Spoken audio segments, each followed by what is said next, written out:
Hi guys, I hope you are all doing great. In this tutorial, I am going to show you how to set a screensaver on Windows 11. Are you ready? So let's get started.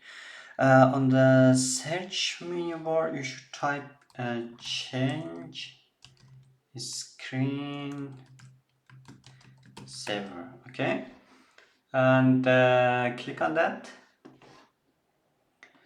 And then after that you should, as you can see, by default it is none, screensaver is none, but you can choose 3D text, blank, bubbles, and many more. So let's choose bubbles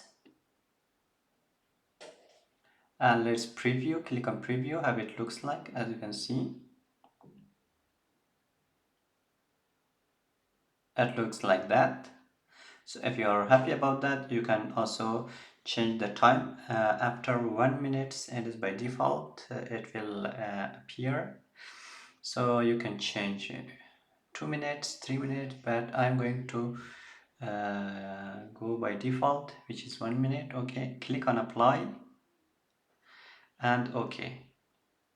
So after 1 minute, it will appear.